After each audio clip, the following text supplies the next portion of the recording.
పట్టుకొని ఆవిడ సీతామహాలక్ష్మి అయి ఇప్పుడు ఇంకొంతసేపట్లో ఆ రామచంద్రమూర్తిని వివాహం చేసుకోబోతూ ఉన్నటువంటి ఒక వధువుగా ఉన్నది. నూతన వధువుగా సీతమ్మ వారు సీతా మహాలక్ష్మిగా రామచంద్రమూర్తి ఎదురుగా వేంచేపు చేయబడుతూ ఉన్నది. అలా ఉండేటువంటి ఆ లక్ష్మీదేవి యొక్క కటాక్షం ఆయన మీదే కాకుండా ఈ కళ్యాణ వీక్షణం చేయడం కోసం వచ్చినటువంటి మన అందరి మీద పడడానికై అర్చక స్వాములు అందరి వైపు అలాగ చూపిస్తూ వచ్చారు. ఎలాగైతే మేనమామలు ఒక బుట్టలో నూతన వధువుని ఆ మేనకోడలను తీసుకొస్తారో అలాగే అర్చక స్వాములే అన్నీ కూడా అన్నమాట.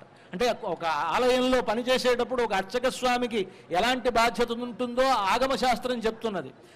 స్వామికి అభిషేకం చేసేటప్పుడు ఆయన అర్చక స్వామి తండ్రిగా అయిపోవాలట.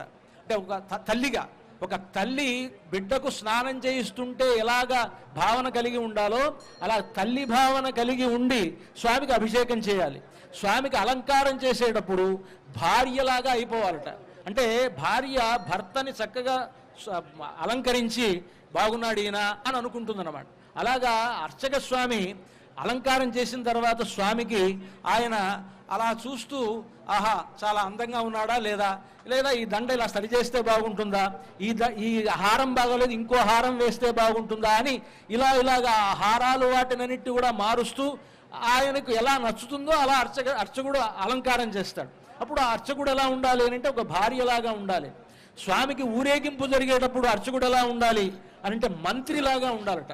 రాజుగారు వెళుతూ ఉంటే రాజు వెనక మంత్రి ఈ రోడ్లో వెళ్ళాలి, ఈ రోడ్లో వెళ్ళకూడదు, ఈ వైపు ఉంటే బాగుంటుంది, ఇట్లా వెళితే వాళ్ళని అలాగే చెప్పినట్టుగా. అంటే ఎలాగైతే మనకందరికీ తెలుసు మినిస్టర్లు ఉంటారు, అధికారులు ఉంటారు, వాళ్ళందరికీ పక్కనే ఉండేటువంటి వాళ్ళు ఉండి ఎలాగైతే డైరెక్షన్ ఇస్తారో అలాగే అర్చక స్వామి ఆ పరమాత్మ ఊరేగింపు జరుగుతున్నప్పుడు ఆయన ఊరేగింపులో ఆయన ఒక మంత్రిలాగా ఉండి అక్కడ ఆ విధమైనటువంటి ఒక గొప్ప సన్నివేశాన్ని ఆయన సృష్టించుకోవాలట. ఇలాగ ఒక్కొక్క సందర్భంలో ఒక్కొక్క ఉపచారమును అర్చక స్వాములు చేస్తూ తమ భావనలో వారు అలాగా ఆయన మారిపోతూ ఆ స్వామికి చేసేటువంటి ఉపచారాలు లాగానే ఇక్కడ కూడా శ్రీయోద్వాహం అనగానే వాళ్ళంతా మేనమామలైపోతారు. మన తెలుగువారి సంప్రదాయంలో మేనమామలు ఏం చేస్తారంటే బుట్టలో తీసుకొచ్చి ఎలాగైతే వరుని ముందు కూర్చోబెడతారో అలాగే ఇక్కడ అర్చక స్వాములంతా కూడా మేనమామలై ఆ సీతమ్మ వారిని అలాగా అందరినీ చుడుతూ అలాగ అందరి వైపు చూపిస్తూ వచ్చి ఆ స్వామివారు ఎదురుగా కూర్చోబెట్టారు. స్వామివారి ఎదురుగా సీతమ్మ వారు చేరారు.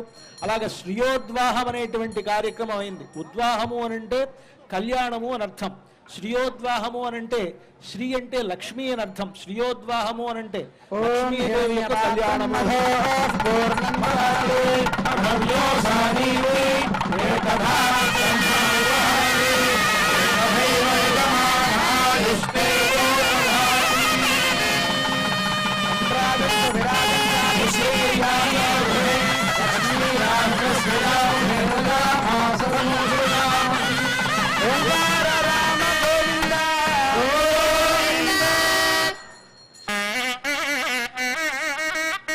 అలాగే శ్రీయోద్వాహం కాగానే ఇప్పుడు అథ కార్యక్రమం జరుగుతుంది.